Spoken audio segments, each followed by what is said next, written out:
Graça e paz. E que essa paz e graça seja multiplicado em e sobre sua vida, sua família, em nome de Jesus. Desejo ministrar uma palavra de Efésios capítulo 1. Vou ler alguns versículos, depois nos retornamos no primeiro e vamos falando sobre algumas verdades que alimentam a nossa fé, nossa aliança com Deus. Então vamos ler Efésios 1, verso 1 em diante. Paulo, apóstolo de Cristo Jesus por vontade de Deus, aos santos que vivem em Éfeso e fiéis em Cristo Jesus, graça a vós outros e paz da parte de Deus, nosso Pai e do Senhor Jesus Cristo. Bendito o Deus e Pai de nosso Senhor Jesus Cristo, que nos tem abençoado com toda a sorte de bênção espiritual nas regiões celestiais em Cristo, assim como nos escolheu nele antes da fundação do mundo, para sermos santos e irrepreensíveis perante ele e em amor. Nos predestinou para ele, para a adoção de filhos, por meio de Jesus Cristo, segundo o beneplácito de sua vontade, e para o louvor da glória de sua graça, que ele nos concedeu gratuitamente no amado, no qual temos a redenção pelo seu sangue, a remissão dos pecados segundo a riqueza da sua graça, que Deus derramou abundantemente sobre nós, em toda a sabedoria e prudência. Voltemos ao versículo 1. Começa falando do nome Paulo. Querido, você sabia que você tem um nome? E esse nome está registrado no livro das obras lá no céu? E o nome que você carrega, ele também carrega uma posição e carrega uma responsabilidade. O apóstolo Paulo, antes Saulo, ele descobriu qual era o significado da vida dele, apóstolo. Mas ele foi feito apóstolo pelo próprio Deus. E sabe como? Ele se encontrou com Deus. Antes ele era Saulo, perseguidor. Ele era um líder do Sinédrio, um homem que era casado, porque no Sinédrio somente podia participar, ser membro do Sinédrio quem era casado. Quando ele conheceu Jesus, ele perdeu a família. Mas mesmo assim, isso não mudou o relacionamento dele com Deus. Isso não mudou ele abandonar Deus, abandonar a responsabilidade. Muito pelo contrário. É interessante pensar no nome dele, Paulo. O significado significa baixinho, pequeno. Então ele realmente foi pequeno e deixou o grande Deus habitar e reinar na vida dele. Paulo, ele sabia do chamado de Deus. Apóstolo, meu amado, quantas pessoas estão passando pelo mundo e não sabem qual é o seu chamado para a vida deles. E é tão simples, tão simples. Alguns até entram no chamado sem ver, sem entender que é Deus. Vou dar um exemplo. Quando a pessoa casa, ela está entrando na vontade de Deus.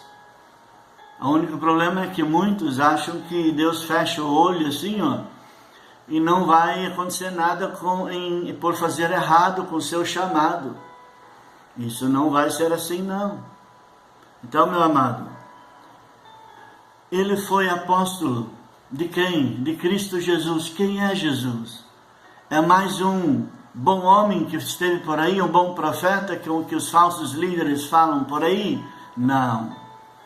E por que então esse Jesus, a quem Paulo se refere, por que ele não é respeitado? Por que ele não é crido como deveria ser? Você sabe por quê? Porque em muitos filhos de Deus, ele não pode se manifestar, porque habitam dentro de filhos e filhas de Deus pecados. E Cristo Jesus não compactua com o pecado. Nós vivemos uma época muito triste, muito triste. Porque a Bíblia diz, em João capítulo 14, verso 21 e 23, Jesus diz assim: aquele que me ama vai obedecer meus mandamentos. E quem me ama e obedece os meus mandamentos, eu e o Pai viremos nele, faremos nele morada, e nós nos manifestaremos a ele. Pode ler lá. Eu pergunto, Cristo se manifesta por aí? É muito raro ele se manifestar. Por quê? Porque o coração, a mente, os olhos, a língua dos filhos que se dizem ser dele não está ocupado com a presença de Cristo, está ocupado com amargura, com ódio, com raiva, com imoralidades, com calúnias, com tanta coisa que vem do lado das trevas. Meu amigo, deixe Jesus Cristo voltar a reinar como Ele quer. O apóstolo Paulo estava tão consciente desta presença de Cristo, e a maioria dos cristãos, pelo que parece, não tem essa sã consciência da contínua presença de Cristo neles. Eu vou fazer uma perguntinha aqui para você que está me ouvindo. Jesus Cristo é real para você aí agora? Se você morresse no próximo piscar de olho, você cairia no colo de quem? Bateu em segurança? É preciso ver, porque Cristo é segurança. Ele diz que Ele dá a vida eterna. A palavra dar é dado. Alguém te deu algo, você está possuindo. Então, se Cristo é o teu Salvador e Senhor, é uma pessoa. Não é uma coisa inerte, uma coisa neutra. Há um verbo aí habitando em você. E esse verbo age. Ele age no amor, na fé, na perseverança, no perdão, na coragem, em tudo que vem dele. Você já imaginou o apóstolo Paulo dizendo: eu sou apóstolo de Cristo Jesus? Quer dizer, uma função outorgada e executada em favor daquele a quem ele conhece. Eu gosto muito de um versículo bem curtinho, lá relatado nos 4 evangelhos, que muitas pessoas pensam que quando Jesus chamou os discípulos é para fazer a obra de Deus, como a gente ouve por aí, né? E na verdade Jesus chamou os discípulos em primeiro lugar, sabe para quê? Para estar com Ele e ser dele. Você entendeu? Pare e pense nessas duas pequenas palavras. Ele os escolheu para serem dele e para estarem com ele. Então, imagina numa árvore, um pé de laranjeira. Imagina naquele fundo do quintal, um lindo pé cheio de laranjas. Aquele pé de laranja precisa fazer algo para atrair alguém para colher os frutos? Não, ela está lá, plantada, quietinha, produzindo. E nós, seres humanos, os pássaros, eles voam lá para buscar, porque aquela linda fruta atrai eles, porque ela é uma árvore frutífera e de bons frutos. E é isso que Jesus queria dos discípulos. Uma árvore, né? Entre parênteses, um pé de laranjeira com bons frutos. Quer dizer, bom amor, boa fé, boa perseverança, bom afastamento do mal, né? Então, São estas verdades que nós podemos aprender nesse pequeno texto. Em seguida ele diz assim: aos santos que vivem em Éfeso e fiéis em Cristo Jesus. São duas verdades do caráter, do papel do cristão: fiéis e santos. Fiéis a quem?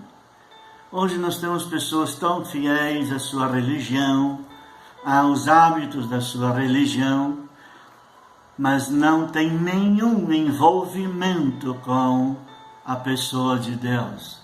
Do jeito que entra vazio no templo, sai vazio do mesmo jeito, ou às vezes até mais carregado ainda de culpa, de angústia, de medo, de insegurança da sua vida em Deus, e faz tanta coisinha, e está até cansado, e sempre vive naquela esperança que um dia vai se sentir atraído, em paz com Deus, e esse dia nunca vem, porque e não vai vir mesmo, porque a paz, a aprovação é simples, é ser de Jesus, é você abrir o coração e a mente, reconhecer que só Ele, não tem outro nome, diz em Efésios 4:12, não existe nenhum nome dado aos homens, nem no céu, nem na terra, nem debaixo da terra, pelo qual o homem pode ser salvo, a não ser Jesus Cristo.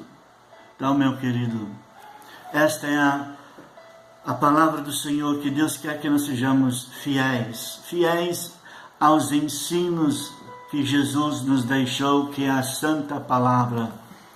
E também santo quer dizer o quê? Viver no lugar que Cristo nos colocou. Onde Ele nos colocou? Ou melhor, de onde Ele nos tirou? Ele nos tirou das trevas, do reino das trevas. O que tem lá no reino das trevas? Tudo que é tipo de pecado, já mencionei alguns antes, pode ler na Bíblia. Você vai achar em Efésios, em Gálatas, em Apocalipse. Outro dia eu vou fazer um vídeo só sobre o nome de pecados. Aí você pode conferir. Mas exatamente isso, Jesus nos fez santos, quer dizer, nos tirou do lugar do pecado e nos colocou num lugar onde funciona o amor, a fé, a alegria, a esperança, a perseverança, a fidelidade, essas coisas. Isso significa ser santo. Essa é a natureza que nós temos por causa de Cristo Jesus estar agora habitando dentro de nós. E agora vem uma coisa muito linda. O apóstolo Paulo diz assim: a vocês lá de Éfeso, fiéis e santos, que a graça e a paz da parte de Deus seja sobre vocês. Ora, quantas pessoas precisam ouvir esta palavra? Às vezes não é só uma pessoa, às vezes um bairro, às vezes uma família, às vezes uma cidade inteira precisa ecoar uma voz de um ungido de Deus, levantar a mão ao céu e dizer que a graça e a paz de Cristo Jesus penetre nas entranhas de cada mente, de cada coração humano nesta cidade ou nesta família e enche os corações. Sabe, meu amado, quando nós liberamos a graça de Deus, você sabe o que isso significa? Os problemas que custariam mais esforço, mais sacrifício, eles diminuem. Há um envolvimento sobrenatural do poder e do mover de Deus e diminuem nossas atividades e funções. E sabe o que acontece? Literalmente, às vezes ficamos parados, olhando o agir de Deus. Por quê? Porque alguém nos disse que a graça de Deus esteja sobre ti. Então eu quero dizer para você aqui que a graça de Deus em Cristo Jesus seja concebida, revelada, estabelecida em você, sobre o seu local de viver e sobre a sua família, sobre a sua casa, seus parentes, sobre o seu bairro, sobre a igreja onde você assiste, aos demais irmãos de outras igrejas da sua cidade. que a graça de Deus inunda. Você sabe por quê? Que quando a graça de Deus é liberada pelos ungidos, olha que coisa linda. Em Romanos diz assim, que onde abundou o pecado, superabundou a graça. O que significa isso? A graça entra e liberta as pessoas do poder do pecado. E a paz? Quantas pessoas não têm paz no seu lar? E quando nós chegamos e dizemos, a paz esteja neste lugar, muitos conflitos e contendas começam a diminuir e até sumir. E a revelação do príncipe da paz pode ocorrer através da liberação da paz de Cristo. Porque em Salmo 24, eu amo demais aquela verdade do verso 7. Deus diz assim, ó portais eternos, levantai-vos, ó portais eternos. Para quê? Para que entre o Rei da Glória. Quem é o Rei da Glória? O Senhor dos Exércitos, Jesus Cristo. Amém, querido? Então, que você seja uma porta de entrada, aonde o Rei da Glória, o Príncipe da Paz, pode chegar a você, a sua família, a quem for, e pela tua boca e pela tua mão, você liberando a paz de Cristo. Diga isso aí para a tua própria vida, para a tua própria família, a tua igreja onde você está. Libera isso, que a paz de Cristo entre nesse lugar, que a paz de Cristo se multiplique neste lugar. E descansa, não te preocupa ficar olhando o que vai acontecer. Não, essa não é a tua responsabilidade, nem minha. A nossa é só liberar essas verdades de Deus. O apóstolo Paulo entendia desse assunto muito bem, não é verdade? E o versículo 3, então, ele diz assim, bendito o Deus e Pai de nosso Senhor Jesus Cristo, que nos tem abençoado com toda a sorte de bênçãos espirituais nas regiões celestes em Cristo. Querido, este versículo você assiste no nosso próximo vídeo. Eu quero orar com você. Querido Deus e amado Pai, em nome de Jesus, todas as pessoas que estão do outro lado deste vídeo, que a tua unção entre e destampe os ouvidos espirituais, queima todo o véu sobre a mente e o coração, queima todo o manto de incredulidade e de escuridão, e envia a tua palavra, envia a tua unção do teu sangue, lave e purifica-os de tudo aquilo que impede que estas verdades sejam reais e experimentais na vida de cada um deles. Espírito Santo, como o Senhor veio sobre Maria, veio sobre mim, sobre tantas outras pessoas ao redor do mundo, vem agora sobre estas pessoas e renova as verdades ou concebe, implanta estas verdades na vida deles. E peço, Deus, que seja quebrado, desligado, todo qualquer tipo de ação do pecado ou de demônios, nós ordenamos quebrado, anulado, desligado. Eu ordeno que rituais e oferendas sejam quebrados e anulados, e ordeno espíritos malignos, ajunta todas as tuas armas e bate em retirada agora, em nome de Jesus, porque a paz de Cristo e a graça de Cristo está liberada, ligada. Jesus, derrama agora esta verdade, desta tua graça, desta tua paz, em abundância, em todos os lugares, onde essas pessoas que estão ouvindo estão necessitando. Eu oro agradecido, em nome de Deus Pai, Deus Filho, Jesus Cristo, e no nome do precioso Espírito Santo. Amém. Deus te abençoe. Até a próxima.